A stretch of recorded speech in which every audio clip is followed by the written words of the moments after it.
jijjiirame jechuudha. Baay'ee tokko garaa nama nyaata egaa yeroo ammaa kana keessatti dhiironni ilaalchi shamarraniif qaban adda ta'ee jira. Akkuma beektan kan miidiyaa kana irratti dhiira shamaraaf ba'u kan argaa jirru kan baay'achaas jiru. Amma immoo gara obboleettii keenya Heeluu irratti waan addaatu raawwatame jechuudha. Guyyaa cidha ishee gammachuun ishee gara gaddaatti jalaa jijjiirame. Haala kanaan haatoo naatiin abbaa manaa ishee kana tumutti jira jechuudha. Baay'ee nama kanallee miidhee jira. Baay'ee tokko garaa nama nyaata isa dhugaa dubbachuudhaa fi shamarran keenya baga wadda addan isiniin jenna. Shamar kafuun hordoftoota masiyaasituuf jarra jirtu bakka jirteetti nageenyi waaqayyoo isiniif haa baay'atu.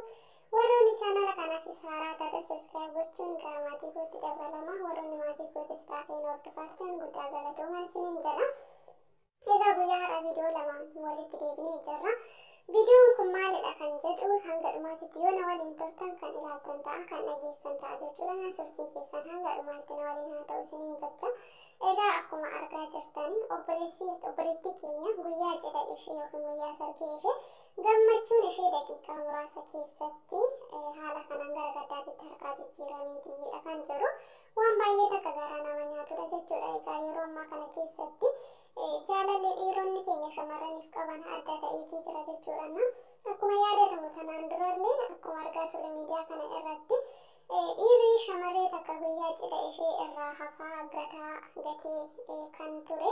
Shamarree sun baay'ee gadda keessa galtee, aarii keessa galtee, miira keessa galtee, beelloo uffattee yeroo isheen asfaaltii gubbaa deemtullee intarvii godhamtee kan argaa turte, kan imimmaan ishee lolaastee boo'aa turte argaatidha kan turre jechuudha. Egaa seenaan sun hunduyyuu jijjiiramee har'a garuu shamarri takka dhiira tokko gattee dhiira birootitti yommuu heerumtu osoo isa waliin jirtu kan birootitti yommuu heerumtu akkasumallee seenaan kaleessaa dhiirri tokkichi shamarri takka jaalatee irraa hafe sun akkanarratti hin daggamamneef jechuudhaan Heeluun dhiira lama bakka tokkotti jaalattee tokko dhoksitee guyyaa isheen gaa'ela dhaabbattee jirtutti gaa'ela dhaabbattee bashannanaaf miinjota isaanii waliin suuraa ka'uudhaaf deemanitti wanti addaa isaan mudate jaalalleen ishee ammaa haatoo naatiin haala kanaan dhufee abbaan manaa ishee kana akkanatti hudhee qabee yommuu inni tumu kan argaatiidha kan ture jechuudha. Asirratti garuu wanti baay'ee nama ajaa'ibu yoo jiraate egaa mushurraan gidduu keessa dhaabbattee mallee harkaa badee waan gootu wallaalte fiigicharra jirti jechuudha. Akkuma argaa jirtan miinjonni jechuudha. Kana miinjota fazaazaa homaa hin beekne jechuudha. Isaan wallaalcha wal qabaa jiran itti fakkaate moo waliin taphachaa jiran itti fakkaate moo akkamitti namni yeroo namni wal lolu akkamitti taqaaqqafeeti hiidha. Dura si waliinuu jirraa si deegarraa baga fuute baga heerumte jedhaniinu jara kana waliin gammachuu isaanii waliin ibsachuu fi suuraa waliin ka'uudha iddoo kanatti dhufan jechuudha.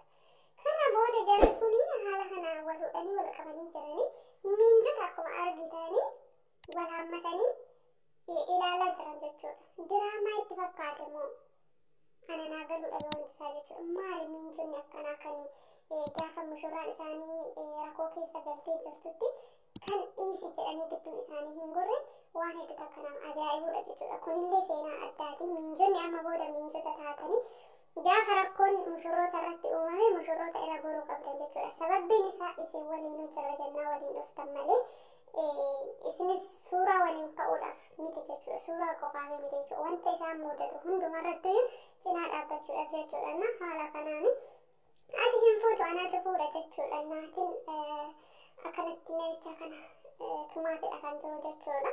Innis kan haqimii hin qabne duraanuu dhiisee deemee jira. Maaltu deebise ana gaafii natti ta'e. Dura dhiisee deemee jira.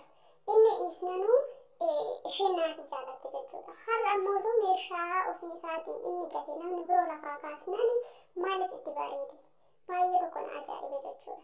Dhiironni bara kanaa jaalala shamarraniif qaban irratti hedduu dabalanii jiran jechuudha. Hedduu takka akka duraanii miti. Hedduu takka shamarraniif qaban jechuudha. Jaalalli isaanii adda ta'eetii jira jechuudha. Ani kan jedhu kaameraadhaaf jecha moo kaameraadhaan duuballee akkanumatti wal jaalatan naa galuu dhabe wanti isaa jechuudha. Humaanaaf galuu dhabe jechuudha. Kenna garagaraa walii kennu, waan garagaraa waliin godhu, jaalalli isaanii adda. Dhiironni osuma rukutamaniyyuu shamarran jaalatanii. Garuu ittiin aaran dubartootatti jechuudha.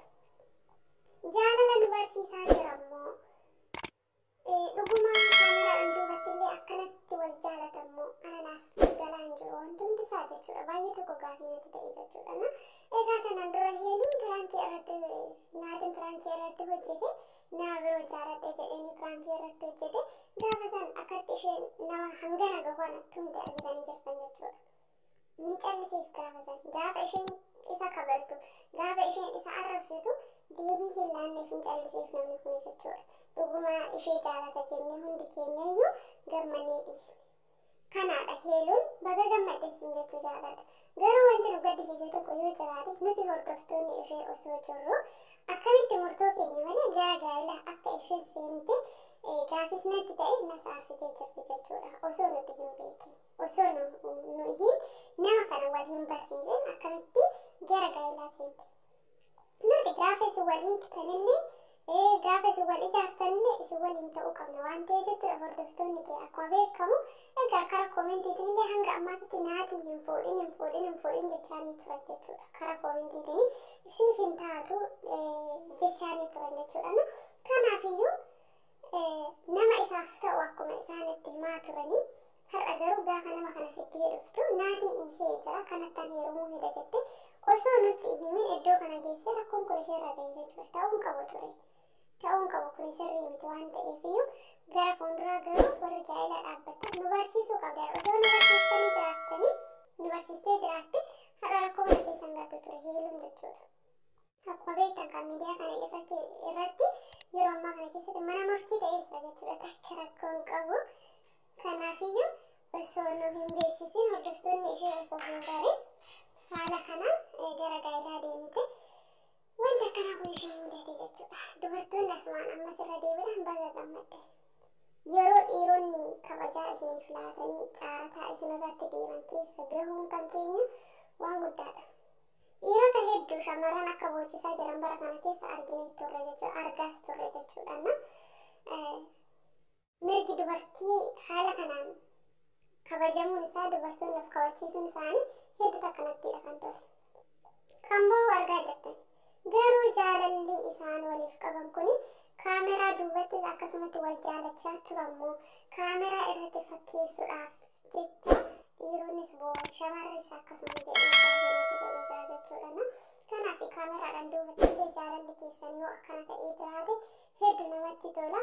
Garuu mootu kaameraa irratti qofa akkanatti wal jaalattanii kaameraadhaan duubatti mootu waan biraa yoo ta'ee jiraate hedduu akka nama gaddisiisa. Egaa cidhiin tokko tokkollee bahaa jira. Kaameraadhaan duubatti jaalala akkamii akka waliif qabanii cidhiin tokko tokko bahee jira jechuudha. Namni cidhii isaanii baasee jira. Akka tasaa obboleettii keenya ammoo Sakkiina cidhii isaan baastee jirti. Innis maalidha kan jedhu kaameraa duubatti jaalalli isaanii ilaalchi isaa waliif qaban kenni isaa waliif kennan akkam kan jedhu isheenillee dubbattee jirti. Viidiyoo kana hanga dhumaatitti yoo daawwattani kanallee kan isinitti mutaa jechuudha. Obboleewwan keenya shamarranii baga kanaan isin gahee yeroo kabajamuutiin yeroo caarataa isinirratti deemamuutiin akka duraanii dhiirri tokko guyyaa cidha keessanii isinirraa hafee isin gaddisiisuun hafee jira. Yeroo ammaa kana keessatti mirgi shamarranii haala kanaan ol ka'ee jira. Shamarran dhiira boojisuun akkuma itti fufeetti jira. Hedduttiin garuu osoo obboleessi ishee gaddarra jiru osoo walitti araarsuu dhiiste haala kanaan beelloo uffachuun ishee waa hedduu nu gaddisiistee jirti. Minjoonnillee akkasuma kana minjoota fazaazota jechuudha. Akkanatti wal xaqaqafanii ilaaluun isaanii baay'ee tokko na ajaa'ibee dhugaa dubbachuudhaaf nama wal lolu namni akkanatti hin ilaalu addaan qaba malee jechuudha. Egaa gara viidiyoo lammaffaa yommuu isin dabarsu haatoo Daawudii fi ammoo Sakkiinaa yookiin Samiiraa jechuudha. Akkuma argaa jirtan obboleewwan kana. Tanaan dura ammoo Sakkiinaa Daawud irratti ajaa'ibaa hojjettee turte. Daawudis baay'ee tokko aarii shamarree tana ishee tumee ishee arrabsee waa hedduu isheedhaan jedhee ture. Erga ishee tumee booda isheenillee mana ishee gattee baate jechuudha. Karaa maatii ishee deemte. Baay'ee tokko innis erga isheen deemtee miira keessa galee dhufee boo'ee nutis hin boo'in jennee sossobnee jajjabeessinee bira dabarre jechuudha. Sana booda haatoo Jamaal jaarsa ergatee ture manguddoo akka manguddootti ergatee ture. Ammoo Sakkiinaa kana waxaxee yoomiyyuu ani kuni dhufeedhaaf ani hin deebi'u jaarsa gurguddaa ergadhu nama kabajaa qabu jechuudhaan Jamaal deebistee jirti jechuudha. Ammoo Sakkiinaa asirratti kan ishee dinqisiifadhe sababiin ishee kan ofiif kabajaa laatu abbaadha kan kabajaa ofirraa mulqu abbaadha kabajaan isheen ofii isheetiif laatte hedduu takka namatti tola jechuudha. Garuu Jamaalillee nama akkas xiqqaa miti abbaa ilmaa yookiin abbaa intalaati kanaaf nama tuffatamullee miti jechuudha. Garuu ati kabajaa ofii kennite irratti hedduu takkan siin boone egaa haala saniin immoo Sakiinaa kadhatee lukarra kufee manguddoo gurguddaa ergateetu jaawul araarfatee gara manaa isaa fide. Sana booda ammoo Sakiinaa baay'ee tokkumfattee dubbisuu diddee itti araaramuu diddullee inni baay'ee tokko sossobaa ture jechuudha. Kanaaf dubartiin akkanatti kabajaa yoo ofiif laatte ana hedduu akkanatti tola jechuudha.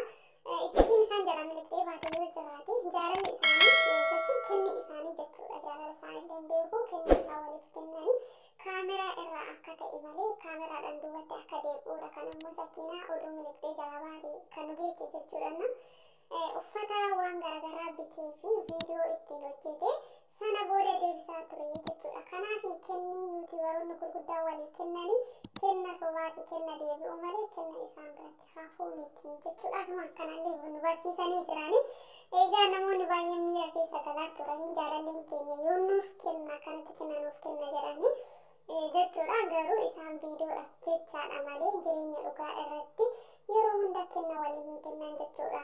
Asirratti akkuma argaa jirtanii ammoo Sakiina jechuudha. Keekii yommuu ishiin daftee nyaachaa jirtu argee osoo kaameraan hin cufamin jechuudha.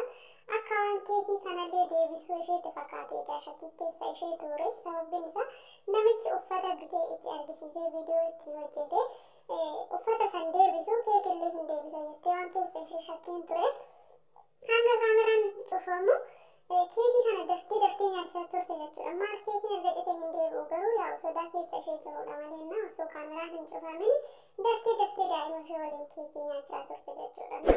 Kanaaf inni immoo kaameraatti argisiisuudhaaf jecha ishee gurshaa jira malee dhuguma keekii kana ishee nyaachisuu barbaadeetii miti. Egaa iccitiiwwan haala kanaan bahaatidha kan jirtu. Yuutuubaroonni baay'een egaa iccitiin keessan immoo Sakiina isin jalaa baastee jirti. Kenni isin walii kennitan feekii akka ta'ellee barreedidha kan jirru.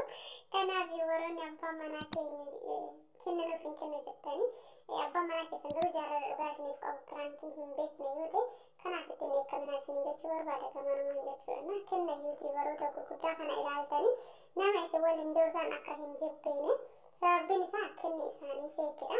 Jaalalli isaanillee xiqqoon shakkisiisaa jira jechuudha. Maaliif hojjettanii viidiyoo irratti wal jaalatamoo kaameraadhaan duuba jaalalli isaanii akkamii dhuguma shamarraniif akkanatti jaalala yeroo ammaa kana kennaa jiramoo kan jedhu baay'ee na ajaa'ibee jira jechuudha.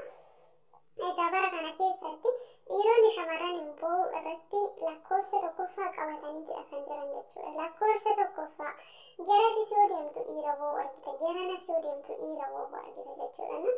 Kanaaf dubartoonni keenyallee dhiira boochisuu irraa xiqqoo ishee of qoxxaa obboleessa keessan abbaa keessan gaarii miti waan ta'eef jechuudha. Warroonni dhiiratillee mootii kenna argisiistanii deebistan kana irraa of deebisa. Sababiin isaa viidiyoo ittiin hojjettanii uffata sanni deebistan yoo ta'e uffata san yeroo biroo nama san irratti hin arginu yoo ta'e nullee xiqqoo ishee garaan nu bade nu kaffa'a waan ta'eef jechuudha. Sababiin isaa piraankiin akkuma ta'etti osoo jiru garuu waan tokko walii kennitanii wal rifachiisan sirrii miti waan ta'eef jechuudha. Dursumaayyuu walii kennuu dhiisutu caala malee erga itti argisiistee keeti jetteen ishee miira keessa galtee gammaddee si haammattee si dhungattee waa hedduu taate ati yoo uffanni sun keetii miti viidiyoodhaaf jecha jettee jalaa deebistu hedduu takka qalbii nama cabsa jechuudha. Warroonni dhiiratillee waan akkanaa kana irraa of gabaabsaa isiniin jechuun barbaada. Kuni dhaamsa kiyyaadha jechuudha. Innaa viidiyoodhaaf ta'uun qabu jaalalli keessanillee kenni keessanillee dhuguma kaameraan duubatti akkanatti wal jaalattanii jiraatan jaalala keessan rabbiin fiixatanii haa baasu. Baay'ee tokko namatti tola jechuudha. Ammoo Sakiinaa garuu qallaalina kofalchiisne addaffee kan keekii nyaachaa turte waan deebi'uutti fakkaate kan namni shakkiin keessa gaafa jiru inuma shakka jechuudha. Egaa hordoftoota kiyya viidiyoon kiyya kana fakkaata.